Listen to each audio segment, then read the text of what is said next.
Mic check. 1, 2, 3. Mic check. 1, 2, 3.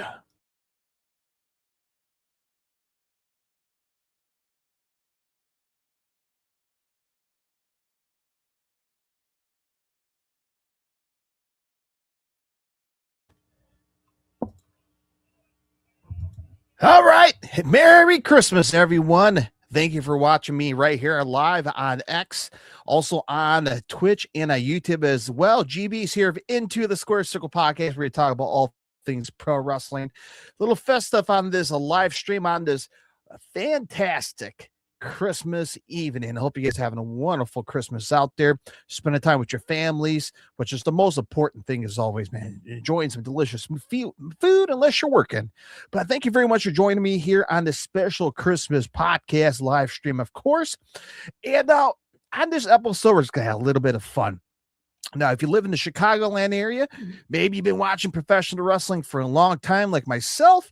On this episode, Into the Square Circle podcast, by the way, this will be featured on the podcast Take It to Go, Spotify, iHeartRadio, Google Podcasts, and Apple Podcasts. 25 years of attending WWE programming, either from house shows to Raws to SmackDowns to premium live events / pay-per-views, you name it, man. I got some. I got ticket stubs that ticket stubs. You remember these things, right? You used to pick these up at your local box office, or you order them. At least for me, my parents used to go to like a Macy's or a Sears. They will have a Ticketmaster upstairs. You get in line. You're waiting to get your tickets to WWE, and you get the physical tickets in your Ticketmaster envelope. Do you present it at your WWE event? Now these days, before they used to print them out, now it's scanning on your phone, it disappears. And you have to pay extra now in 2025 and 2026 just to get a commemorative ticket. Just crazy. Anyway, I still got my ticket stubs dated back to 2000. All right, 25 years. And on this Christmas special episode, of course, we're going to kind of compare my first time going to SmackDown back in 2000 and the last time I went to SmackDown, John Cena's final SmackDown appearance. So we're going to compare. You can see the difference of the match card between my first SmackDown back in 2000 and my last recent SmackDown was that back in, October, something like that, whenever John Cena's final SmackDown appearance. We'll talk about the length of the card, and you can see, for example, the first SmackDown, which we'll talk about, SmackDown number 22. And it's amazing when you go into 2025, SmackDown 1000 and such and such and such. It's amazing, man. So 25 years at the Allstate Arena. I was trying to hook up my my lovely camera to show some photos of my photo book, but it's not allowing me to do it. So we're gonna try to do my best I can. And everything, all the match cards I'm gonna kind of talk about the events I attend to as a kid, courtesy of cagematch.net. Now, I always criticize for the nerds out there as why the hell you go. You know what? Cagematch.net. Kudos to them. Have database of professional wrestling matches. It's incredible. Back to 80. I looked up the Rosemont history back in 85. And I know Rosemont, the Rosemont Horizon, the Allstate Arena opened up around the early 80s, right? And before the WWE became home of the Allstate Arena, you had the AWA was based inside the Allstate Arena. And before that, I believe there were I can't remember the old Chicago Stadium. I can't remember, but they had other places outside before the Rosemont Horizon was built. And once that was built, the AWA went into that building. And from there on, they had held many, many shows there before WWE took over. And now is their official home. Now, minus going to United Center for Elimination Chambers in 2026, which is good. I guess it's a one-off. But WWE has always been home at the Allstate Arena. If you ever go there, they have a giant mural, like a painting of the full wall of the history of the WWE. It is remarkable because that is their home. 25 years, I've seen some of the biggest matches, seen some of the most crazy matches, especially in dark matches people tend to forget. We will talk about it here throughout this special Christmas episode. So if any of these matches we're going to talk about became your memories, maybe you were there, maybe you witnessed on television, maybe you have the DVD physically at home, drop it in the comments section on a special Christmas edition of Into the Square Circle podcast. Let's kick it off with my very first WWE event. As I mentioned, back in 2000, I remember my cousins and my aunts took me as a little old kid. I started watching the Attitude Era around 98, 99, right around there. I started watching WWE, WWF at the time. But my first event I went to was back on January 11th, Tuesday. And I remember back then, Tuesday, SmackDown used to be taped on Tuesday. It will go live on air on UPN, for example, on a Thursday. So this was taped on Tuesday, January 11th. This is the official ticket stub you see right there. It's not the greatest here. Trying to work with you guys here. Tuesday, January 11th, WWF SmackDown presents, well, the World Wrestling Federation presents SmackDown. No lasers, video cameras. Section 209, row G, C32 for $30. Okay? $30 back in 2000 for SmackDown. That's how much I paid for my AEW's World's End ticket for this coming Saturday in 2025. $30 for a SmackDown ticket. Boy, what a time to go to a WWE event, man. And, I'm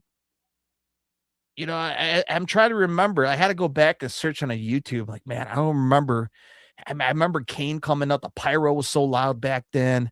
I remember the old SmackDown, the onion shape stage, the pretty bad. The pyro goes around the ring, on the ring truss. I remember. Anyway, let's go through the card, man. CageMatch.net. They get the credit here. So I'm going to share the screen with you guys.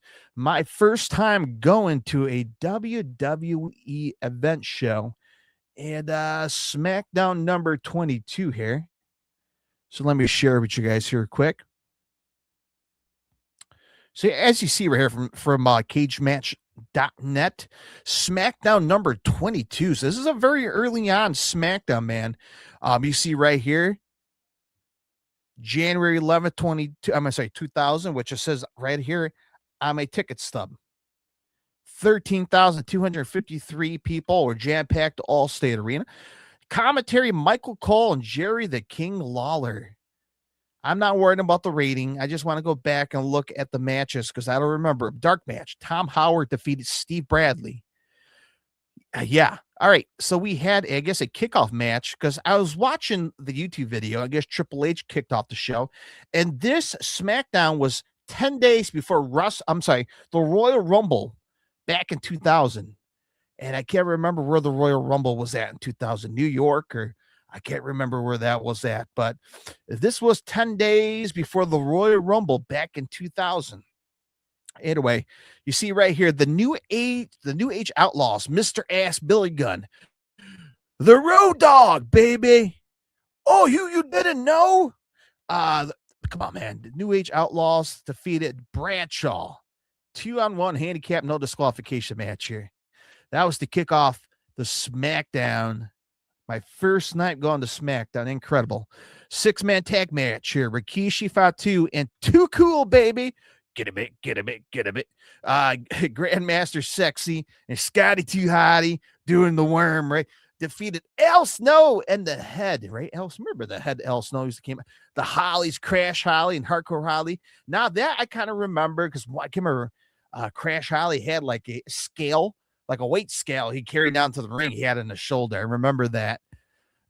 So you had that match. Test. You remember Test?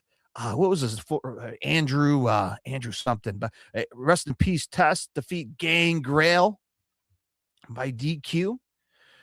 The Hardy Boys, Matt and Jeff, the Hardy Boys defeated Prince Albert and the Big Boss Man, the Big Bubba Rogers. Now the Hardy Boys, I don't remember the match very much as a kid, but I remember, if you ever been to the Allstate Arena, right outside in the back where all the production trucks are parked out, because like every arena is set up different.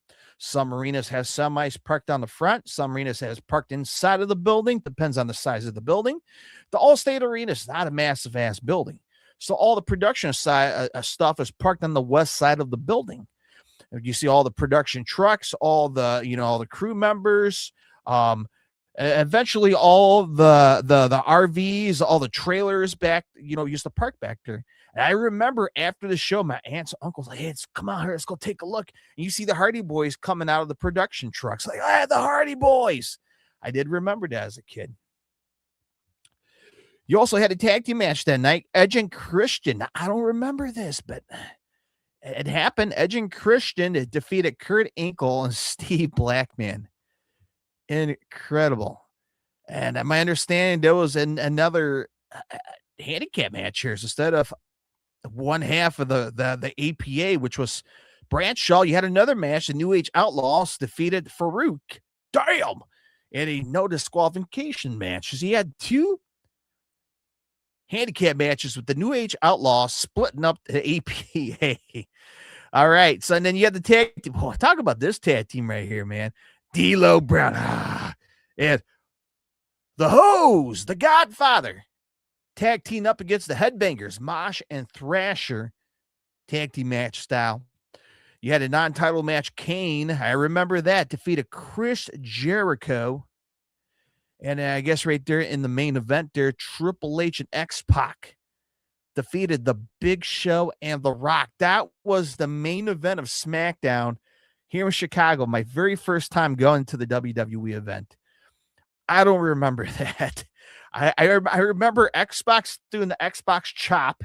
The pyro was like a big X. It was massively loud. But I remember Big Show. Whoa, it was the Big Show. Pyro. But I don't remember The Rock coming out. But apparently, The Rock was in the main event with the Big Show to face Triple H and X-Pac. That's incredible, man. So there we go, man. Your night number one, my first night in the WWE, that was the match card. That was incredible. So that was SmackDown 22 right there, as you see right there. And so I'm just going to go down to my list here, make sure everything's in chronological order here. So my next SmackDown, my next WWE events is going to be SmackDown 150. Okay, SmackDown 150. That was a special night. Might go back here with me. That was a special night, SmackDown 150. Now I'm looking through here. If I have the ticket stub here, I don't think I have the ticket stub here for that night. I talk about it here on the podcast all the time. I constantly flex myself. That was the night John Cena made his WWE debut. And I showed you guys on the podcast. If you listen to the podcast, I have the original program book. I have the original match card. And I don't have it on me in front of me, but I don't have the ticket stub on me here for that show. Somewhere around here. I do have pictures, but it's a very bad quality, like those printable Walgreens, like, those disposable cameras you get at Walgreens and CVS back in the day. They were very bad light quality. So even if I try to show it to you guys, it's going to be very hard to see here on the live stream, of course. So let's go back to the night I went to. My mom took me as a kid. Of all the other nights, she could not take me to WWE. This was the night she took me to. She didn't have to. And I was a lucky son of a bitch. The night John Cena made his debut, I'm always forever grateful, and I could say that I'm one of the few people out there that was there for John Cena's debut at the Allstate Arena. It's a night I will never forget. And as a kid, you're going to ask, when you were a kid, would you ever thought this guy would be larger than life? No. I would never expect John Cena to be where he's at today. The GOAT, the legend, retiring, the best in the world, a major superstar, a major actor.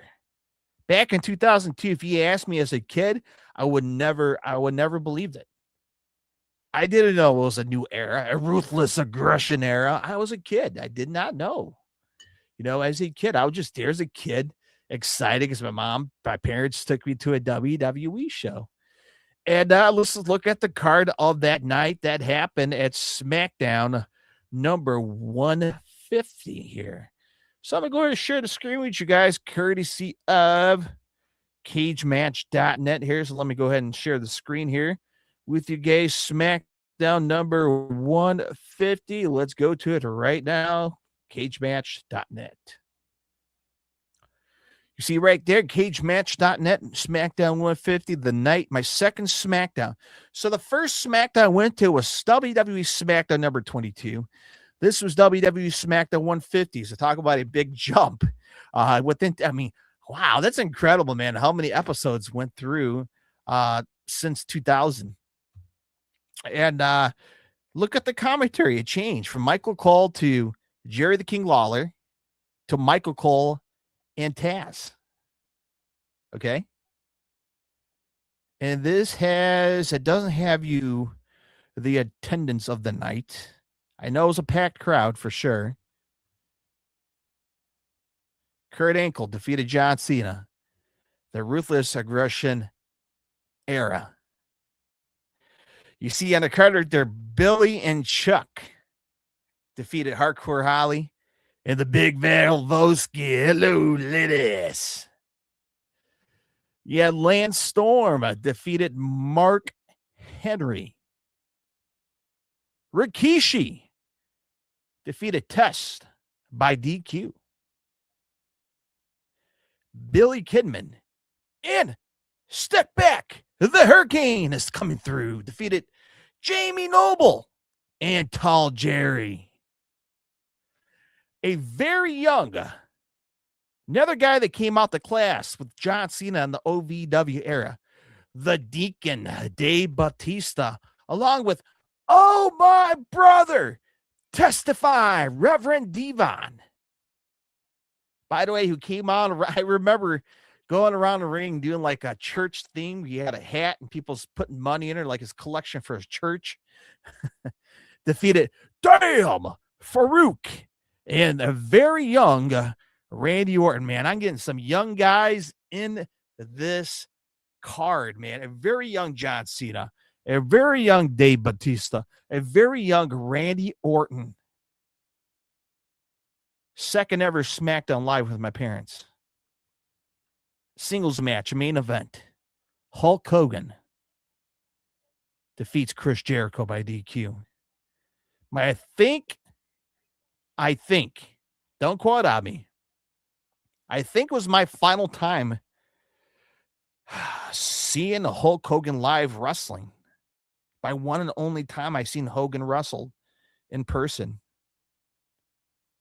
And I've been to a TNA. I don't remember if Hogan was wrestling. I think he might be in charge of TNA at the time, but I think this was my one and only time seeing Hulk Hogan wrestle live in person.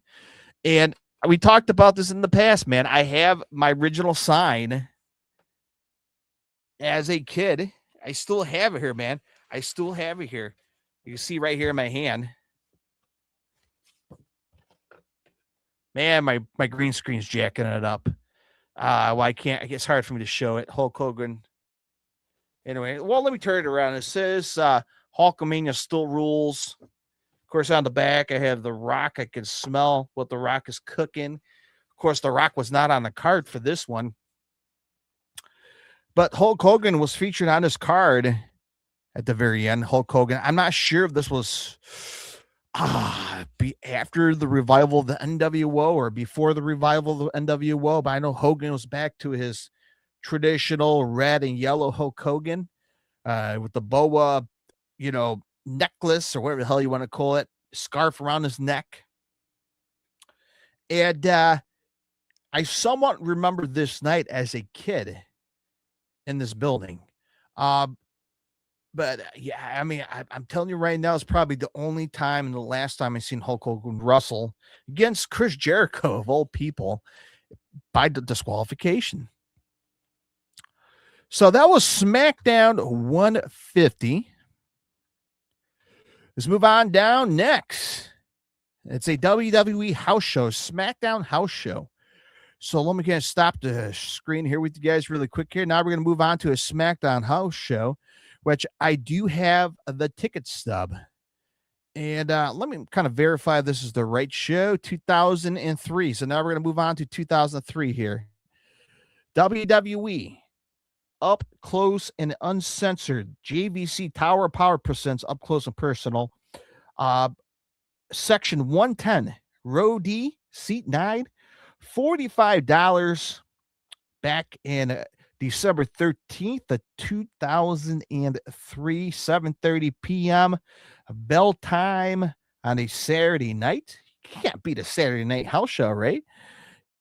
A very yellow orangish ticket of sorts in here compared to the traditional blue Allstate Arena one. This is your 2003 house show you see right here.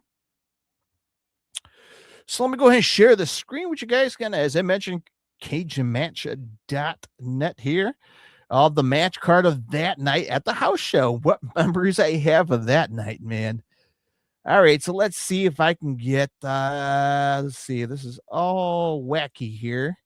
Let's see if I get this right here. Share with you guys.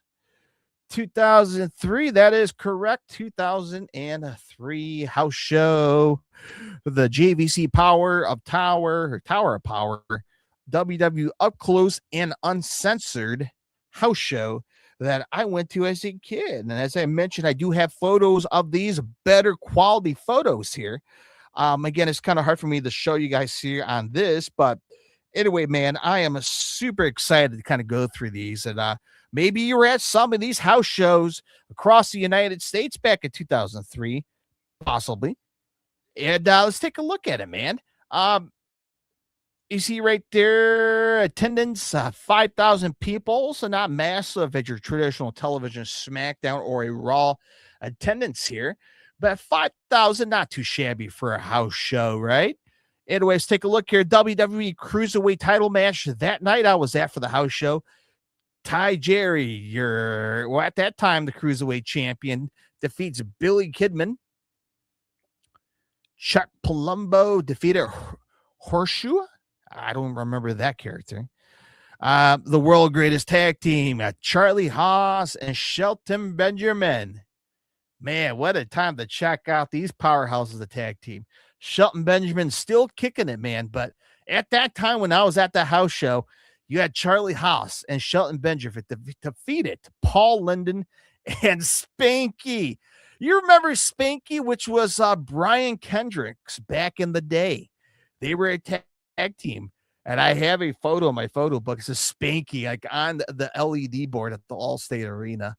But that was the night, man. Well, hell of a tag team, man. Hey, look at this. Orlando Jordan defeated Johnny Straboli. Rikishi and Scotty 2 Hotty defeated Akito and Sakota. Hardcore Holly defeated Rhino Gore. The Basham brothers, Danny Basham and Doug Basham, the WWE Tag Team Champions back in 2003, defeated Los Guerreros, Chavo and Eddie Guerrero. Now, I do have another house show in 2005. I don't remember if Eddie was there. If this was my last time seeing Eddie Guerrero wrestle in the ring, and part of me, I can't remember when Eddie passed away. Hold on. So let me jump ahead here. So as I'm going through the next house show, let's see. So no, hold on. So no, I'm wrong on that. Eddie Guerrero was on the next house show. And let me verify with you guys, when did Eddie pass away? Eddie Guerrero passed away. I want to verify that really quick here. And for those who ever seen Eddie Guerrero live in person, not in the WWE, maybe back in WCW, drop in the comment section, man. When was the first time you ever saw Eddie Guerrero wrestle live? Guy's a legend. Guy is a charismatic. He is a true luchador, man. He was a star in the ring. But let me check here when Eddie Guerrero passed away, November 13th of 2005. So my last time I will see Eddie Guerrero was in January of 2005. Yeah. So not this house show, but the next house show will be the final time I'll ever see Eddie Guerrero wrestle. But this night back in 2003 was my first time seeing Eddie and Chavo wrestle as a tag team. And I can't remember if they had a lowrider. I do have photos in the photo book here. I don't think they had the lowrider inside the house show. They probably did. And man, I have to go through the photo book here if they ever showed up at a house show with a lowrider. Anyway, the Basham brothers defeated Los Guerreros, Chavo, Eddie that night. And the main event of the house show, look at this main event for a house show. Chris Benoit. See what you want with them. With John Cena and Rey Mysterio defeated Brock Lesnar, Matt Morgan, and the Big Show. That was the main event of a house show when I was at back in December 13th, Saturday of 2003. You look at it now, I'm like, holy shit, man. I was there to witness that house show main event. Chris Benoit, John Cena, and Rey Mysterio defeated a very young Brock Lesnar, Matt Morgan, and the Big Show. By the way, had years in the professional wrestling business. Excuse me. So that was my 2003 house show card that I was there. Let's come back to me here. So let's go dip into 2005. January 5th, 2005. WWE SmackDown presents the Holla Holla Holla Tour. What a name for a tour, for a SmackDown house tour. And of course, Teddy Long. You're going to face a one-on-one with the Undertaker player. Teddy Long was the general manager of SmackDown. So section 110, same section back in 2003. This was in row H, seat 5 for $50. So $5 more from the previous house show. As I mentioned, section 110, row H, seat 5, $50 admission. WWE SmackDown presents Holla Holla Holla. Wednesday, January 5th, 2005 at 7:30 p.m. House show on a Wednesday. As I mentioned, for $50, as in the traditional Allstate Arena.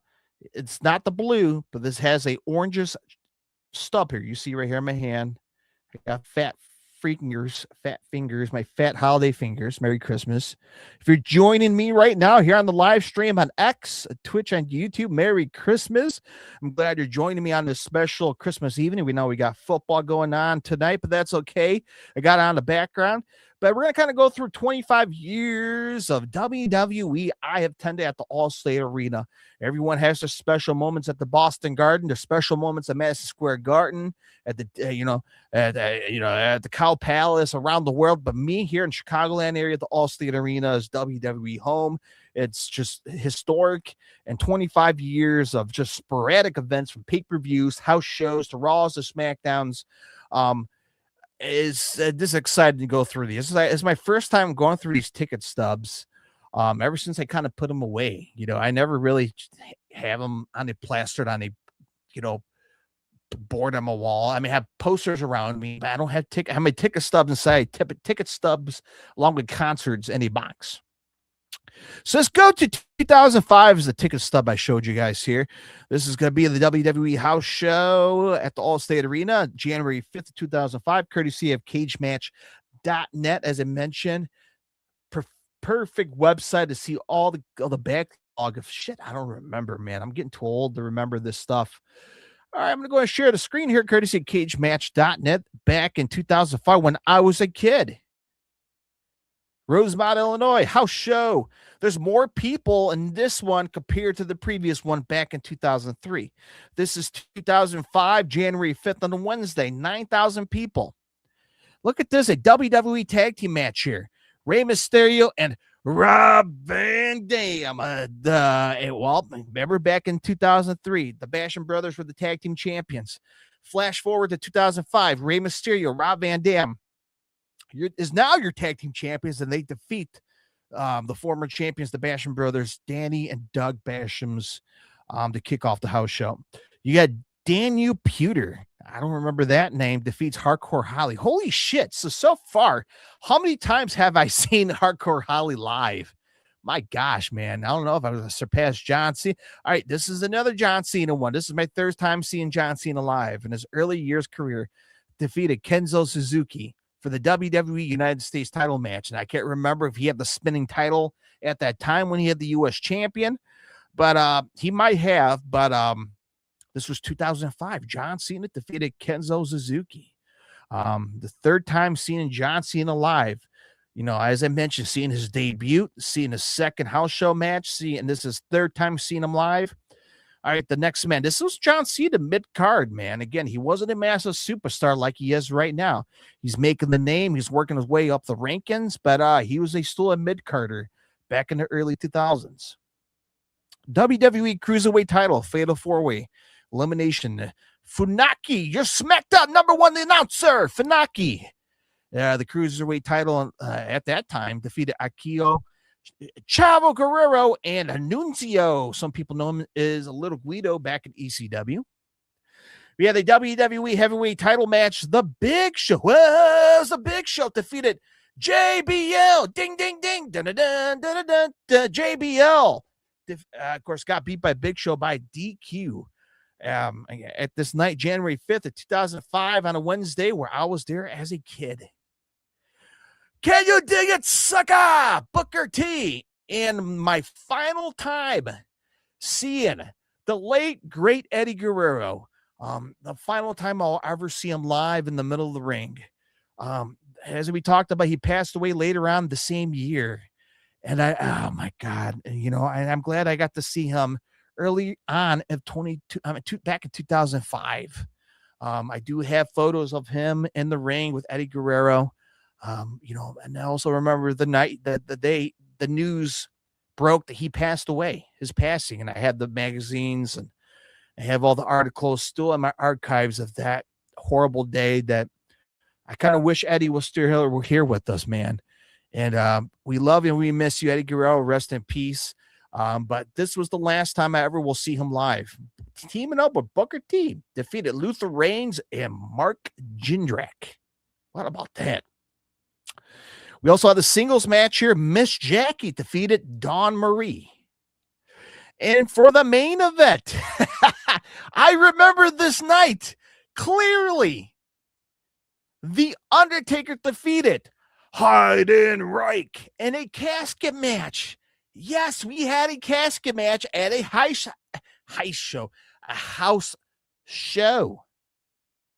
This is why I talk about house shows were so freaking special. You had to go to them. You know, there was no scripts. They could say whatever the hell they want. They could do wherever they want. There's no cameras, minus the fans who had the disposable cameras like my mom had. And it was a legit casket match. It was not advertised. I remember them talking about it at the very end of the house show. And for the main event, we're going to have a casket match between The Undertaker and Heidenreich. As a kid, I'm like, holy shit, we're having a house show match tonight. The Undertaker versus Heidenreich in a casket match. Let's see here. I don't think I have photos of that night. Some photos. Again, I apologize if there's not going to be any good here on the screen here. One of the shit, man. The background's going to screw it up. Probably hard to tell with the gloss, but you see the house show ring in there with the lights on. Very cool, man. It's kind of hard to do it here on the live stream, but I do have a photo book of all of some of these house shows back in 2000s I've seen back in the day. But this night specifically, the Undertaker defeated Heidenreich. What happened to that guy? In a casket match in the house show. Very special, something you don't see in a house show on a Wednesday night. Uh, just incredible.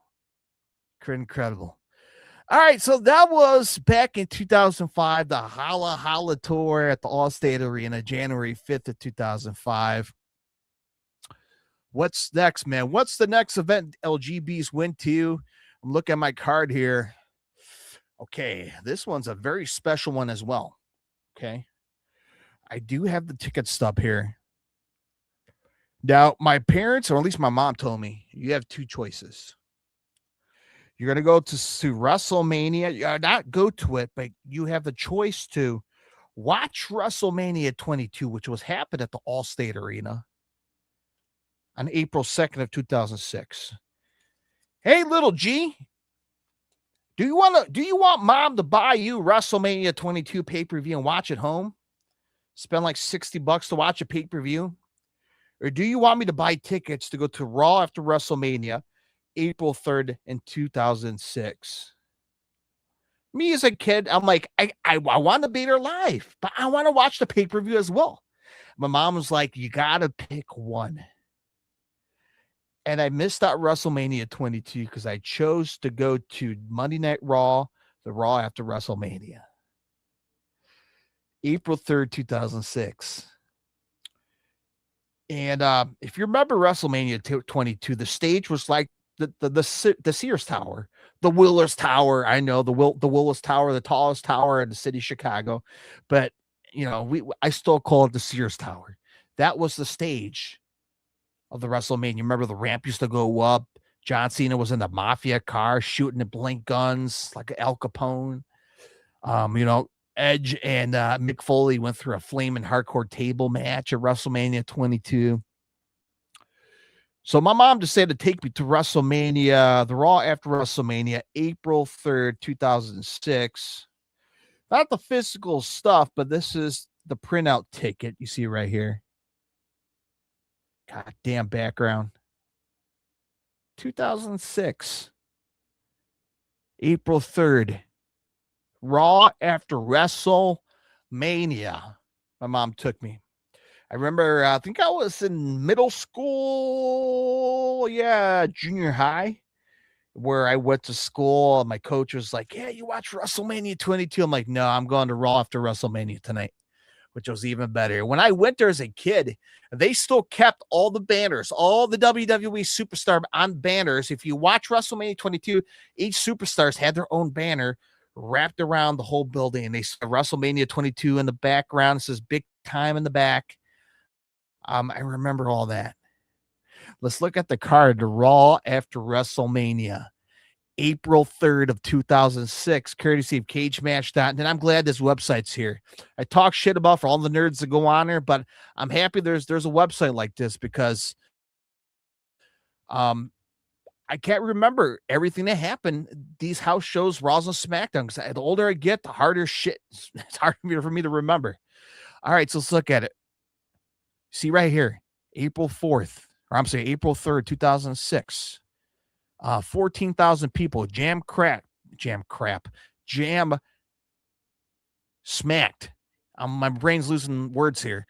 The Raw after WrestleMania, as I talked about as I was there, Jonathan Coachman, Joey Styles, Jerry the King Lawler, commentary.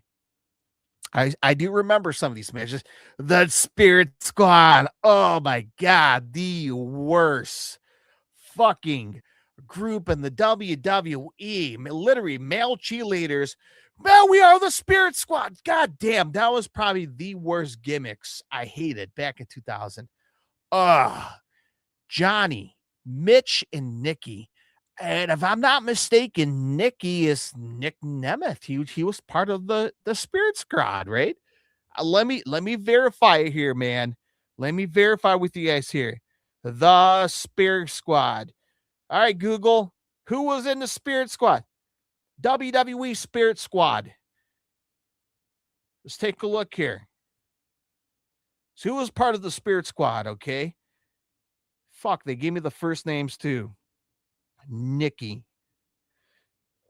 So as Kenny, which was Kenny Dykstra, which was featured on this tag team match here. Johnny was Johnny Jeter. Mitch was Nick Mitchell. Nikki was Nick Nemeth, Dolph Ziggler. So he look where he's at right now. And Mikey, which was, you see on there, Mike Mondo. No shit. Mike Mondo was part of the Spirit Squad. Holy shit. I learned something new tonight, folks. Mike Mondo was part of the Spirit Squad. By the way, kicking ass. He looks good in NWA. So shout out to Mike Mondo. I didn't know he was part of the Spirit Squad. But I guess he was in this match, and they defeated Kane and the Big Show, a title change for the World Tag Team Champions, the Raw after SmackDown. That is incredible, man. And again, I was a wee little kid in junior high back in 2006. Raw after WrestleMania, my first ever Raw after WrestleMania. We had Chris Masters, Chris Adonis defeated Eric Priest. Candice Michelle and Mickie James defeated Tori Wilson and Trish Stratus. Shelton Benjamin, I think he had his mama at this time. Hey, mama, defeated Chavo Guerrero.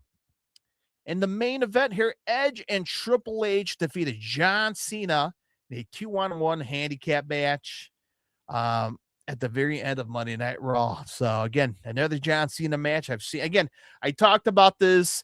John Cena's final match. I was part of his freaking career since his debut.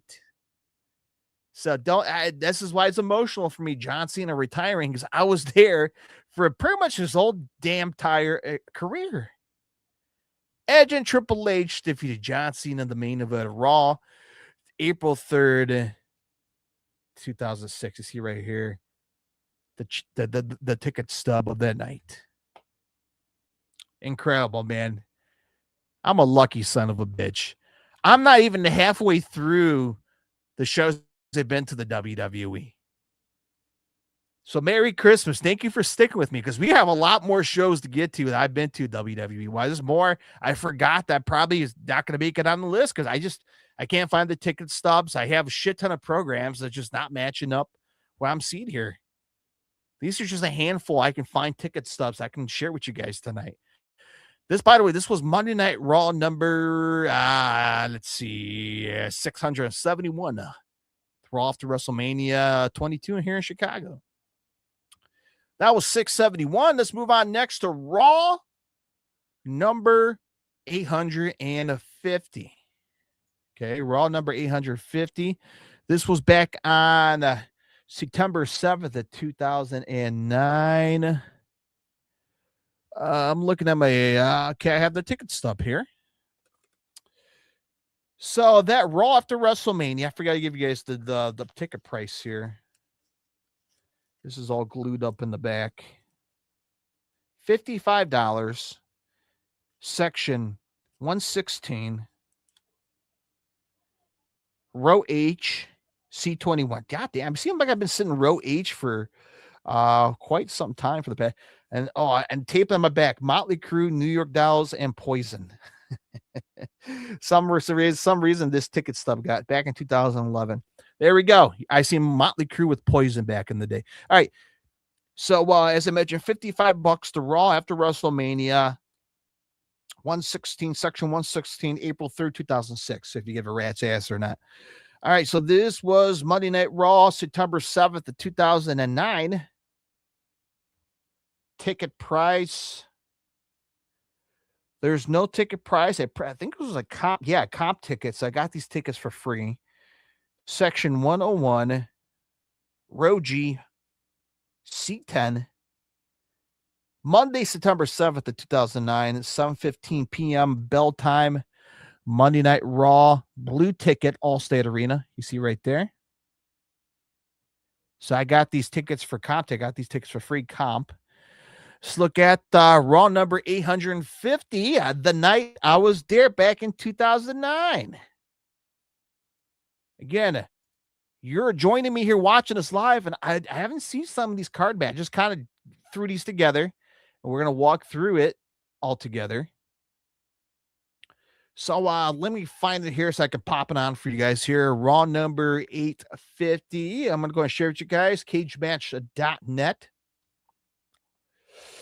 All right, CC right here, Monday Night Raw. Attendance. I don't know. There's no attendance on here. Commentary Jerry the King Lawler, Michael Cole.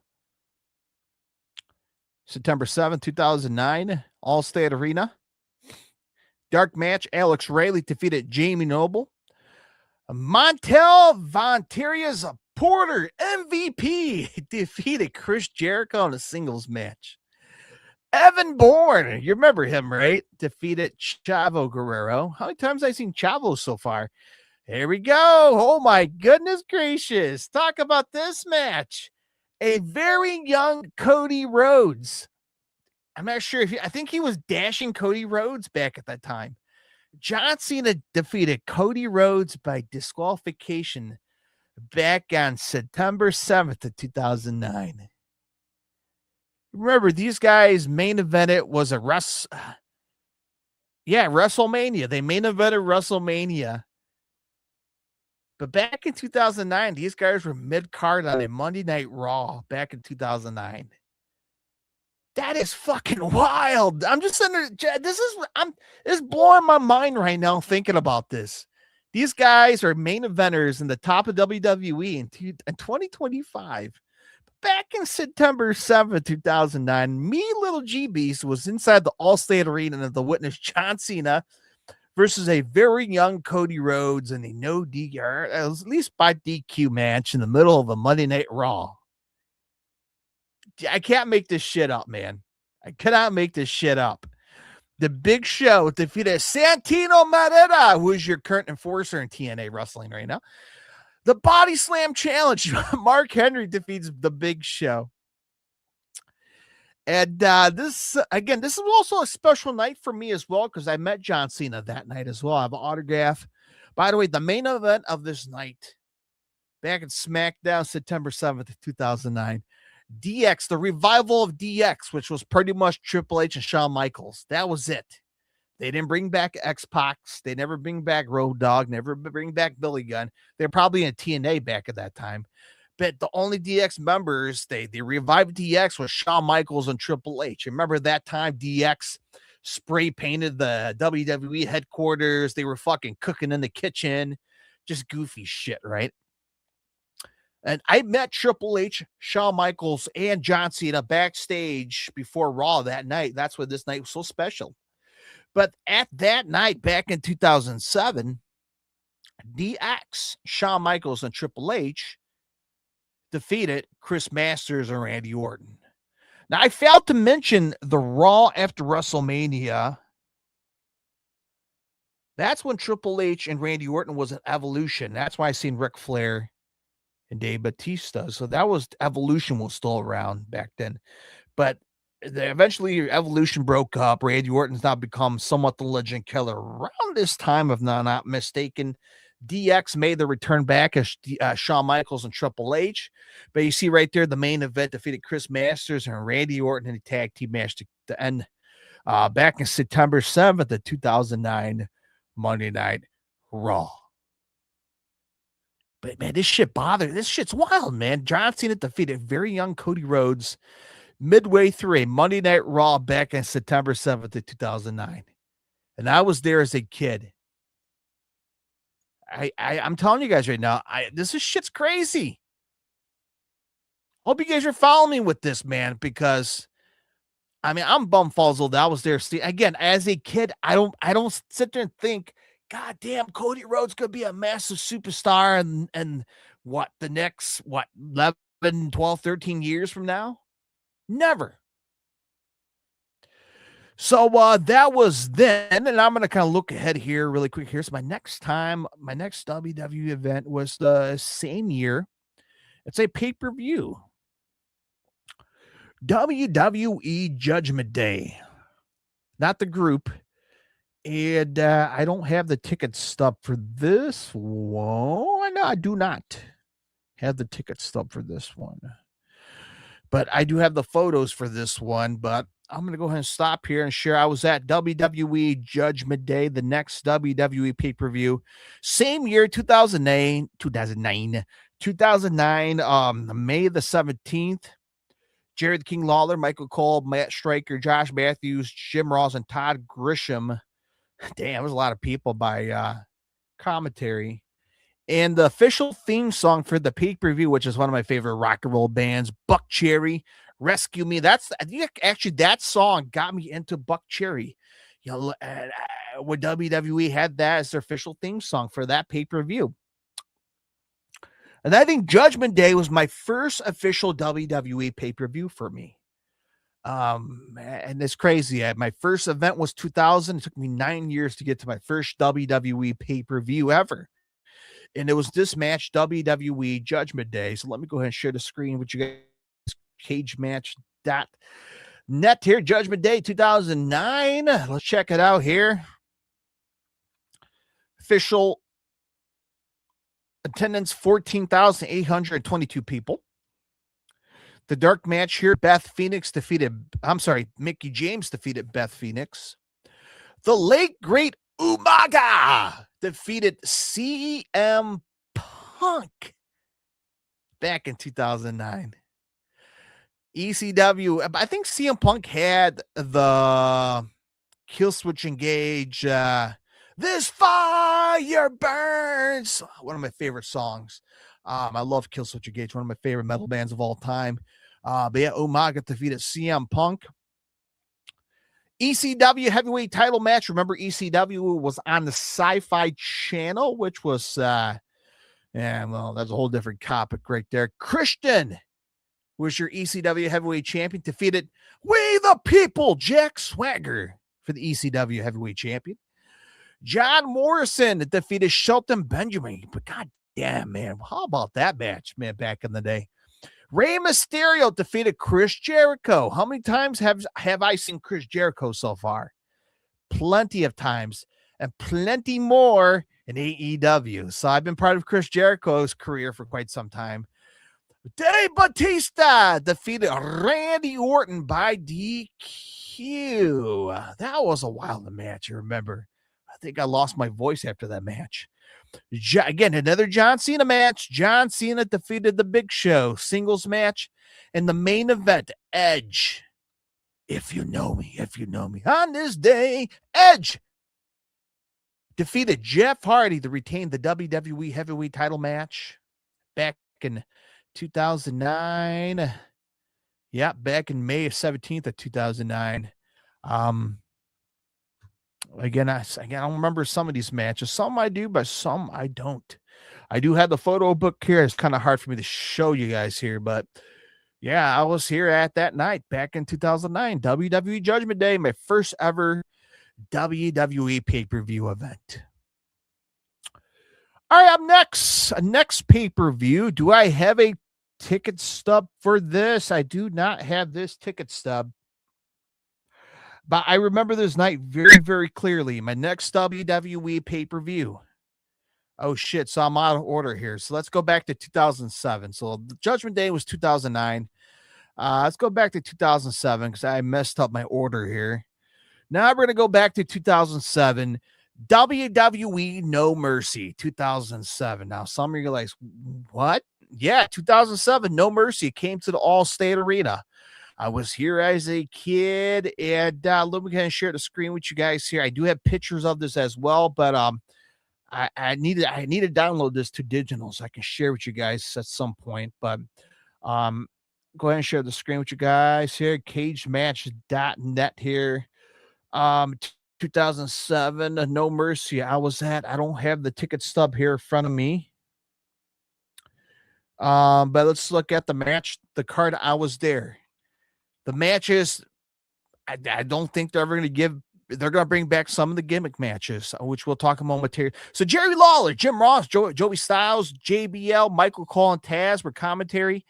15,000 plus, jam-packed Allstate Arena. Back in October 7th, 2007. Look at dark match. Hardcore Holly defeated very young Cody Rhodes. This is probably my first time seeing Cody Rhodes back in 2007. Again, I was part of Cody Rhodes' career. So I was part of Hardcore Bob Holly. Hardcore Bob Holly's somewhat career. I've been part of John Cena's career since his debut. I've been part of Chris Jericho's career.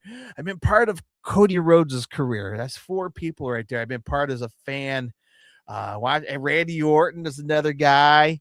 You see right here. Oh my God, this shit's giving me a lot of memories, man. So dark match, Hardcore Holly defeated Cody Rhodes. Dark match. I'm sorry, guys. Here, I just want to jump ahead here. Okay, so you had a title change. I can't remember. Triple H defeat Randy Orton for a WWE Heavyweight Championships. I remember that was a big shocker. Triple H beat Randy Orton in a title change. And eventually, I can't remember if Evolution was. I don't think Evolution was done yet. But I remember the main event, man. It was wild. Okay, so we had a 6-man tag team match here. Lance Cade, Mr. Kennedy, and Trevor Murdoch defeated Brian Kendricks, Jeff Hardy, and Paul London. Talk about a colossal 6-man tag right there. CM Punk at that time in 2007 was your ECW heavyweight champion, defeated Big Daddy V, which was a Viscera, and by DQ. Triple H defeated Umaga for the heavyweight championship match. I can't remember if this was what was this? This is a second time Triple H. I'm not sure it was like a gauntlet match throughout the night, but he defeated Umaga. You got Fit Finlay defeated Rey Mysterio. No, versus Rey Mysterio, no contest. Beth Phoenix defeated Candice Michelle, becoming the new women's world champion that night. Dave Bautista defeated. Okay, let's stop right here. I do have photos all over the damn place here. A gimmick match will probably never, ever get back in the WWE. Especially made for the Great Khali. Especially made for the Great Khali. So I'm going through my photo book here. I don't think I printed it out. My apologies, folks, here. Bear with me. Okay, so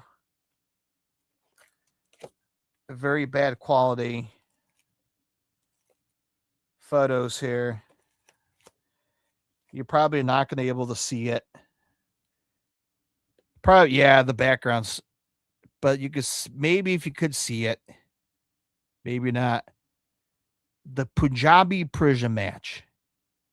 If you don't know what the fuck I'm talking about, the Punjabi prison match was like it's not a steel structure. It was like a bamboo sticks structure. They had 2 layers, and it was very sharp on the top of the cage. And according to my I don't have the seat number, but I was side stage at No Mercy here. A very bad quality photo of Great Khali and Batista hanging off on the side of the Punjabi cage match. It's hard to tell right here. A very bad photo of Batista and Great Khali, literally. So it was like a steel cage, the first layer of the Punjabi prison cage, and then you had an outer Punjabi. So it was like 2 layers of a bamboo style cage around the ring. It was called the Punjabi prison match. A one of a kind. And this is why I'm going to say they're never going to bring this back. I don't know if they still have this prison cage at the warehouse at the WWE. But that night I was there for that match. Again, a lucky bastard to witness a unique match that we'll never see again.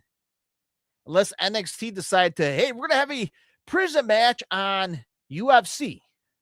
I don't know. But that was a special night. Batista defeated the Great Khali for the WWE, obviously the World Heavyweight title. Okay. Yeah. Yeah. So yeah. Okay. So I think there were, I'm sorry, man. I'm not having a stroke or nothing. I'm trying to think back in 2007. Were the champions split at the time?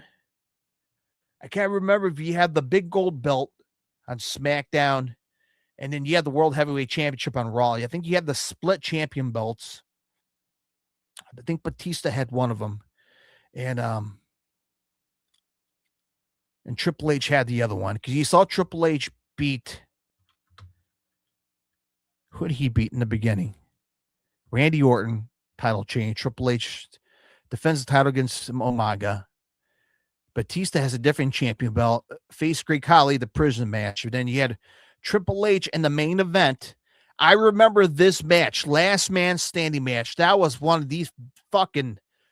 I think Randy Orton was the heel. I remember booing the shit out of him, man. I mean, Triple H had the sledgehammer. These guys were going through tables. These guys were going through. I'm trying to remember, man. They had like chairs. They had the steel steps. This match was a legit last man standing match. Like, it wasn't a shitty hardcore match. It was like what a last man standing match should be. And these guys had us on literally standing throughout the whole match. I remember like, holy fuck. And I remember Randy Orton beat Triple H, and he walked out the Allstate Arena as the new WWE Heavyweight Champion that night. And I think the front cover of the No Mercy, I can't see it. No Mercy of 2007. Randy Orton was on the cover of it. But that was a special night back in 2007. The Punjabi match. Match will never happen again. I was there to see it. Again, I'm a lucky son of a bitch. My mom took me there. So that was my second WWE pay-per-view. Let's go to my third WWE pay-per-view. I do have the ticket stuff for this one right in front of me here. Let me stop sharing here. Hope you guys are enjoying this on a special Christmas night. Damn near hour podcast video streaming. Thank you very much for joining me on Christmas night. Now we're going to go to September 19th, Sunday, 2010, Allstate Arena. WWE presents Night of Champions. How the fuck I get this for free? There's a comp ticket too. I guess we had a hookup back in the day. Another comp ticket, section 113, row C, 6C. Six, seat 6. WWE presents Night of Champions. Blue ticket stub. Back in 2010, as I mentioned, September 19th. And let me go ahead and share the screen with you guys. Cagematch.net. And let's look at the card of that night. Night of Champions 2010. I remember that night they had the Titantron, and behind the Titantron, you had each championship belts like a pillar, which was really cool. You had a dark match. John Morrison defeated Ted DiBiase, the son of the $1 Million Man. WWE Intercontinental Champion, fans know Nick Nemeth, but Dolph Ziggler defeated Kofi Kingston for the Intercontinental Champion. The Big Show defeated Chicago's very own CM Punk. Very young Daniel Bryan defeat The Miz, a title change for the WWE US Champion. Michelle McCool defeated Melina for the WWE Divas titles. This is where the Divas era was beginning. Holy shit. This is my first time seeing Kane versus Undertaker. Now, this is good. Kane versus Undertaker been going back since the late 90s, Attitude Era. No holds barred match. Kane versus Undertaker for the WWE Heavyweight title back in 2010. I was there to see it. That was incredible, man. A WWE Title 5 team turmoil. Again, Cody Rhodes, a very young Drew McIntyre, defeated Evan Bourne and Mark Henry, Santino Marella, and Vladimir Kozlov. I don't remember him. And the Hart Dynasty, David Hart Smith and Tyson Kidd. And the very young Usos, Jimmy and Jay Usos. Now, this is my first time seeing Drew McIntyre. This is my very first time seeing the Usos back in 2010. All right. 15 years later, Drew McIntyre is the top guy in the WWE. The Usos are the top hottest tag team in WWE. Whoever knew 15 years ago that I would say these guys could be larger than life. That's incredible. Why this shit is so special to me. Why 25 years at the Allstate Arena, I was there for a lot of these guys' early careers. It's remarkable, right? It's remarkable. And then for the main event of Night of Champions, WWE Heavyweight Title 6-pack Elimination Chamber. Randy Orton defeats Chris Jericho and Edge. Now John Cena is making into the main event. And Sheamus, who is the champion, and Wade Barrett. Remember, Wade Barrett was wrestling. Now he was a color commentary for Monday Night Raw. You see Orton eliminates Sheamus. Randy Orton eliminates Wade Barrett. Wade Barrett eliminates John Cena. John Cena eliminates Edge. Randy Orton eliminates Chris Jericho. Randy Orton walks away heavyweight champion. Title change. No Mercy. I'm sorry. Night of Champions, September 19th of 2010. Wow. I'm a lucky son of a bitch, man. I'm a lucky son of a bitch. We're getting there, folks. I know it's an hour in. We've still got a couple more events to get to, man. We have another Monday Night Raw, number 1,189. Can you remember that? So let's look at this Monday Night Raw. Do I have a ticket stub for this one? March 7th of 2016. Yes, I do have it in my hand here. You see right here. I bought this. It's not a comp ticket. $55, section 109. Row end, seat 19. No video cameras. Monday, March 7th of 2016, 6:30 bell time. WWE presents some Monday Night Raw. This was a printable ticket. See in my hand here, $55. Again, what happened to the ticket prices today in 2025? You see the difference there. So let's go to cagematch.net. Thank you very much for Cage Match for supplying all these memories for my happy ass, because I don't fucking remember all of this. Again, you people are like, I don't know what happened on Monday Night Raw on March 7th of 2016. Well, neither do I. So let's go back and look at it. Let's see. Michael Cole, Byron Saxon, John Bradshaw Layfield. No total attendance. My first time seeing Kevin Owens defeated Neville. Summer Rae defeated Brie Bella. 3-on-1 handicap elimination. The League of Nations, King Barrett and Rusev and Sheamus defeated Dolph Ziggler. Becky Lynch and Sasha Banks defeated Team Bad, Naomi and Tamina. The New Day, Big E and Kofi Kingston defeated AJ Styles and Chris Jericho. Kalisto defeated Tyler Breeze. Feed me more Ryback defeated Curtis Axel. And the man who is in AEW right now, but back then, part of the Shield, Dean Ambrose defeated Bray Wyatt by DQ to end the Monday Night Raw back in March 7th of 2016. So almost, next year's 2026, so almost 10 years from the time. So 9 years ago, I was there to witness the main event. Dean Ambrose, a.k.a. Jon Moxley, defeated Bray Wyatt by DQ.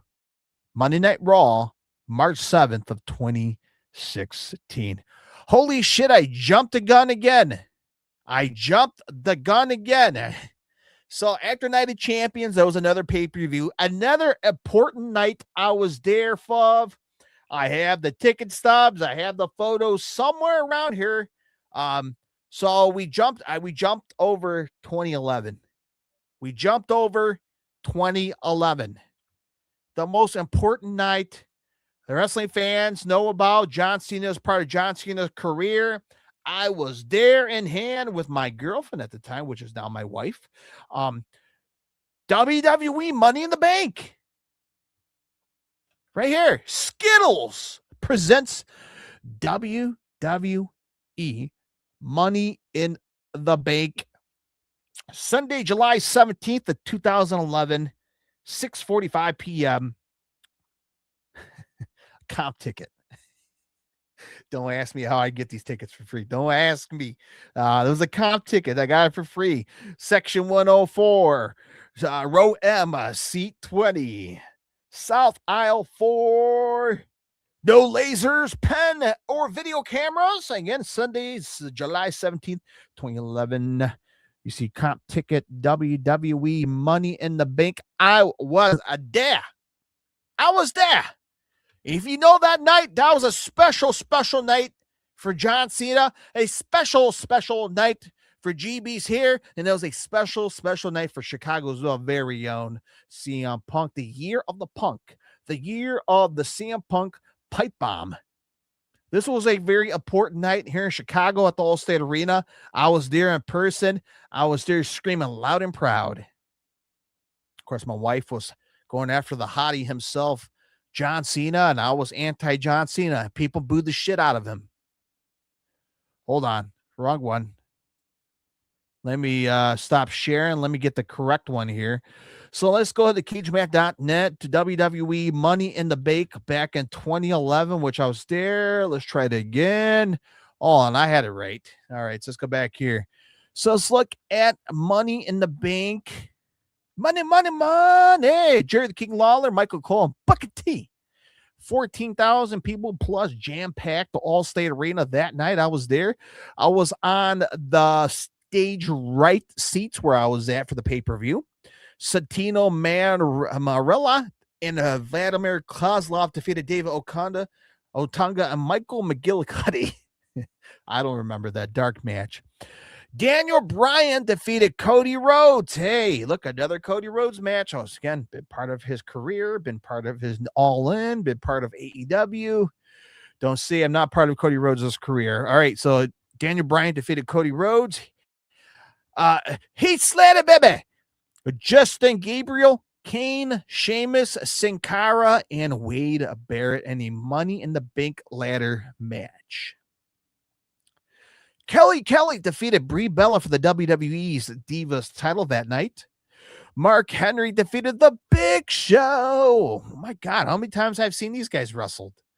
Money in the Bank, another men. So there was no ladies back in 2011. There were two men's. Alberto Del Rio defeated Alex Riley, Evan Bourne, Jack Swagger, Kofi Kingston, R-Truth, and Rey Mysterio and The Miz for the second Money in the Bank ladder match, men's, that night back in 2011. And Christian defeated Randy Orton by DQ to become the new World Heavyweight Champion. And the main event you see right there, I was there at that night. I was directly across the arena from where it says, if Cena wins, we riot. That was the night I was there. CM Punk defeated John Cena. The whole fucking building blew. My wife wanted for John Cena at the time because he was a hottie. I didn't give a shit. I was booing him. I was going for the hometown crowd, the hometown boy, my boy CM Punk. He won. He hopped over the guardrail and he went to the opposite direction in the arena where I was sitting at. And he walked out through the crowd, the man of the people, winning the WWE Heavyweight Championship that night, defeated John Cena. A pivotal moment, a historic moment. Holy shit, I was there. Again, I didn't have to be there, but I was there. I was there. Fucking incredible, man. Fucking incredible. Why I'm saying I'm a lucky son of a bitch. I'm a lucky son of a bitch. July 17th, 2011. Ticket stub. Incredible. What a night. I remember coming home. I can't remember we started because have you ever been to Allstate Arena? Across the parking lot, there's a Target, and you have an IHOP. And every fan knows that once they leave a WWE show, going to IHOP. That's the only thing that's open in the area. Now they added more restaurants over there, but IHOP was the place to be. Get some eggs, get some pancakes, and get some good ass grub after a show. But man, what a time! What a time! All right, so that was Money in Bank in 2011. So we talked about Raw back in 2016. Now we go to WWE Payback in 2016, my next WWE pay-per-view. This is a very bad ticket stub. So you can see right here, very bad ticket stub. You see right there, Payback in the bottom. I don't have the cost for it. Got ripped off. Section 215, so I was in a balcony for this. Row F, seat 10. Payback, Allstate Arena, Rosemont, Sunday, May 1st, 2016, 6:30 p.m. East Aisle 15. So WWE Payback, and I remember this night clearly. I think the McMahons were trying to hey man, the McMahons here. We're the corporate. We're the people. Where were they? We listened to the people. That time, WWE fans hated the WWE. The booking was the shits. Vince was in charge, of course, like always. And Stephanie, Shane, Vince was in the ring. We're going to take over the WWE. Shane wants to take control. People thought we're going to get some creative change, but it was all bullshit. Nothing changed. But that was a very PG era WWE. I remember me and my friend went to this show. We were like, man, this show sucks balls, man. This is PG era WWE. It was the shits. Let's look at it. Back WWE Payback 2016. As I mentioned, I was there on color commentary. JBL, Byron Saxon, Michael Cole. Andy Black was the theme song. I think Andy Black from Blackfield Brides. He had a solo album. All right, anyway. You see right there, no attendance there. So I was there for the WWE Tag Team Champion. Oh, I remember that night. Colin Cassidy and Enzo Amore versus the Vondervillains, Aiden English and Simon Gosh. No, I remember that because Enzo Amore, his head ricocheted on the ring mat, and he knocked out. And that was my first time seeing a referee throwing up an X on a live pay-per-view, a WWE program. And I'm like, holy shit, man, we have a legit guy get hurt. He got his bell rung. I remember that night I was sitting with my buddy. I'm like, holy shit, Enzo Ricochet hit his head. He was lights out, and they end up stopping the match. But the Vondervillains, you remember those guys? These guys were like, the 1940s, 1920s, with the mustache, the curly mustache. They had like the singlets on, the black and white. These guys were like the 1950 wrestlers. But I remember that night, Enzo Amore got his head wrung, and they stopped the match. Kevin Owens defeated Sami Zayn. Talk about a history right there, man. That happened that night. The Miz defeated Cesaro for the WWE Intercontinental Champion, Claudio Castagnoli. Dean Ambrose, the Lunatic Fringe, at that time, defeated Chris Jericho. Cheers to you guys. Merry Christmas. WWE Women's Title Match. Woo! Charlotte Flair. Ric Flair was there on ringside. I think I remember then. I think I stepped away to go take a piss. I went to the bathroom to take a piss, and I heard the bell ring. I came back, like, oh, what happened? Oh, Charlotte Flair defeated Natalya, and Bret Hart was there with Natalya's at ringside. So Bret Hart was there. But I remember taking a piss, And by the time I came back, I heard the bell ring and I was pissing at the urinal. Ding, ding, ding, ding. Whoa, Charlotte Flair. I come back, what happened? Oh, Charlotte Flair won. I'm like, okay, all right. I'm glad I missed it.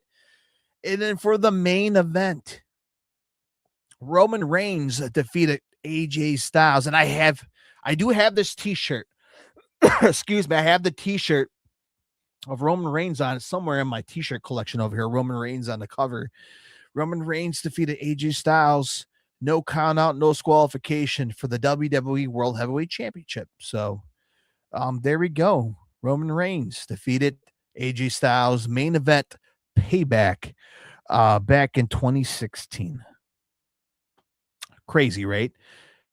This is fun, man. Back in 2000, you see the evolution of wrestlers I've seen all the way up to now. That it's just remarkable. Hardcore Holly, X-Pac, and now here we are, Roman Reigns and Charlotte Flair and Kevin Owens. That's crazy, man. All right, so I'm looking ahead here. I'm gonna make sure I don't want to skip anything. So 2016 was my last one. 17, 18, 19. So 3 years later, I come back to a WWE pay-per-view. This time I bring my wife. It's my first time ever WWE Survivor Series.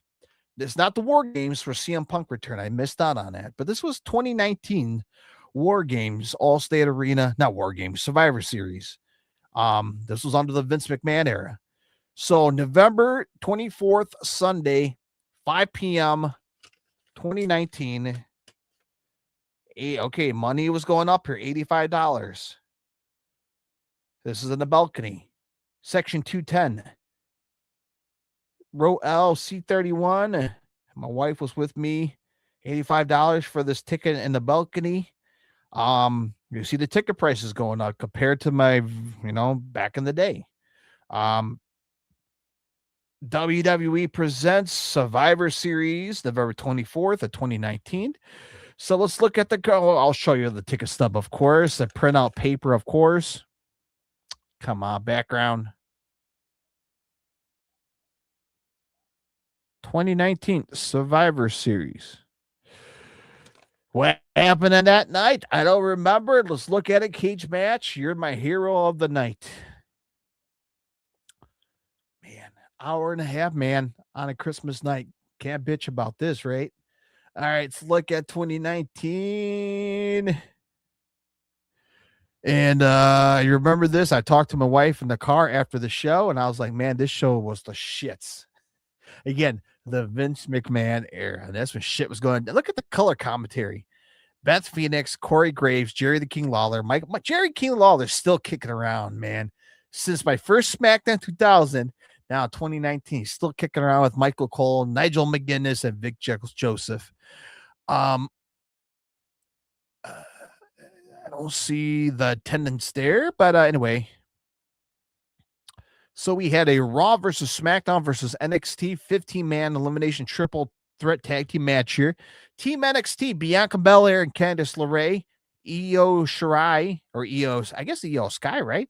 And Rhea Ripley and Toni Storm defeated Team Raw. Asuka, Charlotte Flair, Kairi Sane, Natalya, and Sarah Logan. And Team SmackDown, Carmella, Dana Brooke, Lacey Evans, Nikki Cross, and Sasha Banks. You remember some of these names? Crazy. Non-title Raw versus SmackDown versus NXT triple threat. Roderick Strong defeated AJ Styles and Shinsuke Nakamura. Adam Cole, baby, your WWE NXT title champion, defeated Pete Dunne. The Fiend, Bray Wyatt, defeated Daniel Bryan for the WWE Universal title. We had a Team Raw versus Team SmackDown versus Team NXT 15-man elimination triple threat. So this is for the men's. Team SmackDown, Braun Strowman, King Corbin, Mustafa Ali, Roman Reigns, and Shorty G defeated Team Raw, Drew McIntyre, Kevin Owens, Randy Orton, Ricochet, Seth Rollins, and Team NXT, Damian Priest, Keith Lee, Matt Riddle, Tommaso Ciampa, and Walter, which fans know as Gunther, the man whoever thought that guy would be John Cena in this final match. Make him tap like a bitch. All right. WWE title no holds bars match. Brock Lesnar defeated Rey Mysterio. I remember that night he dragged him like a rag doll. And then for, I guess, the main event, Shayna Baszler defeated Bayley and Becky Lynch.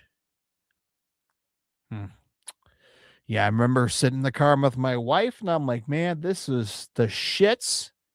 Maybe we should never went. Anyway, I was there. All right, this is it, man. The final two shows. I know you guys are getting tired. It's like Friday nights. Okay, so Christmas night. So my final two shows, which was this year in 2025, SmackDown 1,337. Remember, my first SmackDown was number 22. My first SmackDown of quite some time. 2025, April 4th. WrestleMania, the pathway to WrestleMania of this year. Friday Night SmackDown, number 1,337. Joe Tessitore and Wade Barrett color commentary, 15,000 plus. Let's look at the card here of that night. Okay. SmackDown, 1,337. Earlier on this year, the debut of Rey Fenix defeated Nathan Frazier. LA Knight, defeated Tama Tonga. The Motor City Machine Guns, Alex Shelley and Chris Sabin defeated DIY, Johnny Gargano and Tommaso Ciampa. Naomi defeats B-Fab. Jacob Fatu defeated Braun Strowman. And a dark match, as I talked about it on my live stream back in April, Cody Rhodes defeated Solo Sikoa in the dark match. And of course, this night was the most controversial talk in WWE or professional wrestling. The whole Tiffany Stratton and Charlotte Flair promo that went terribly wrong. I couldn't hear shit. Literally, it was boos throughout the whole segment because that segment sucked ass. It was controversial. It was personal. Yeah, I was there that night. I was there when CM Punk, Roman Reigns, and Seth Rollins were the talking point for SmackDown that night. So, first SmackDown in quite some time. SmackDown number 1,337. And we'll come back to me to the final show of the year for me of 2025. And it's the most fitting one. It's a special one. Remember, I was part of John Cena's debut match on SmackDown back in, when was that? SmackDown number 150. Now we're going to go to SmackDown number. That was SmackDown 150. John Cena's debut, 1,359. John Cena's final SmackDown match. I can say I was there. 1,359 SmackDown. 16,000 sold out plus. The night John Cena had his final SmackDown appearance ever, final Chicago appearance, and AJ Lee made her return back. The biggest pop of all since CM Punk's return to the WWE. John Cena versus, obviously, Sami Zayn versus John Cena. No contest. Brock Lesnar came out, if you remember, to kind of lead up to the whole WWE WrestlePalooza. Aleister Black defeated Damian Priest. Julia defeated Michin. And of course, the main event of that night was AJ Lee made her return back to WWE after a long ass time. And then we had three dark matches here. The Motor City Machine Guns and the Street Profits defeated the Wyatt Six. AJ Styles defeated Kofi Kingston. Eventually, they transitioned to a dark match between AJ Styles. Jacob Fatu defeated the New Day to close out the night. So let's look at it. This was my final SmackDown. John Cena's final night. I was there. Look at the card. Sami Zayn, John Cena, Black, Priest, Julia, Michin, the Motor City Machine Gun. That's the dark matches and the return of AJ Lee. That was my final SmackDown as of right now. Let's go back to my very first SmackDown. Let's go back to the very, very, very, very, very beginning. My first time SmackDown back in 2000. SmackDown number 22. Look at the match card. The New Age Outlaws defeated Bradshaw.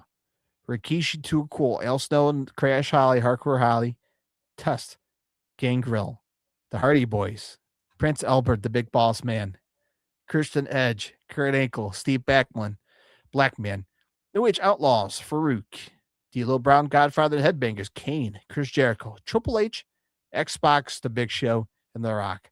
Look at the difference 25 years make at the Allstate Arena.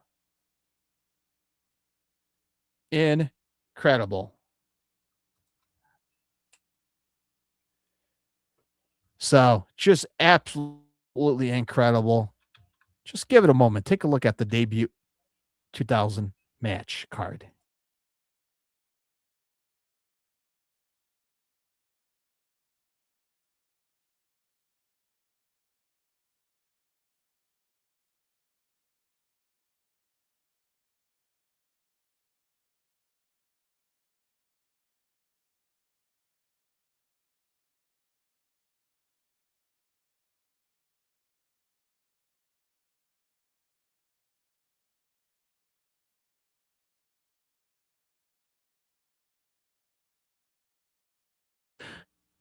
So as you took a moment there to check out the final card, man, very grateful.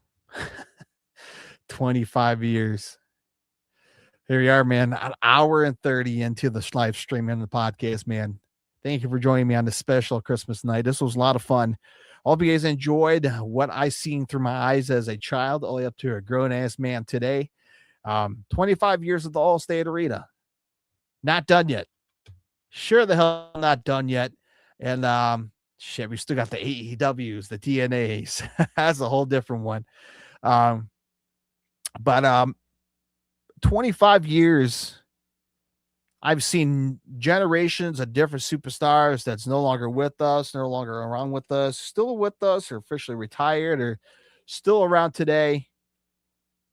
And my fingers right here. Well, not the guys and gals, but you get what I mean. TicketStubs. I'm a grateful son of a bitch.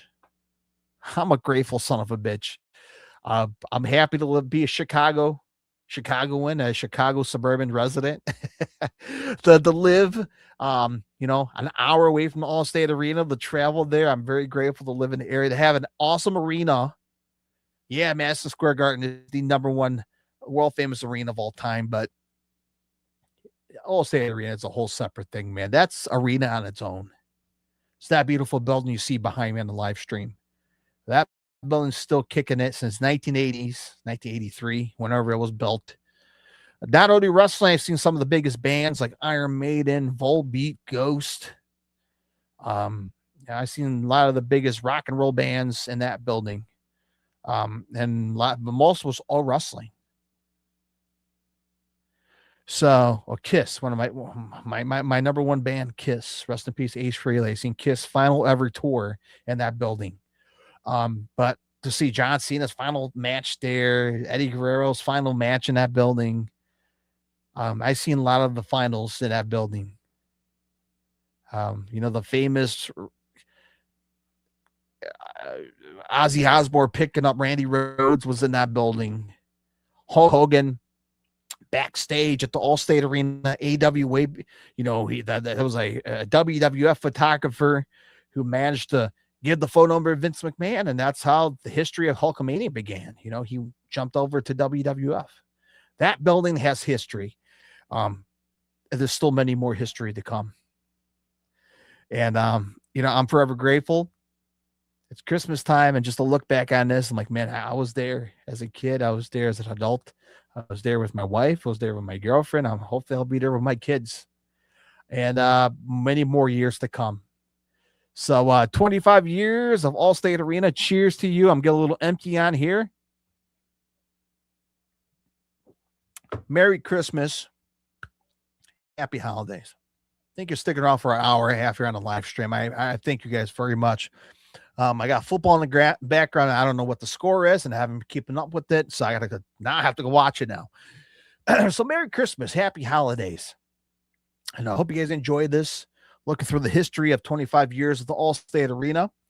And I would love to do something like this again, maybe through an AEW history, because there's been a lot of those I've been to.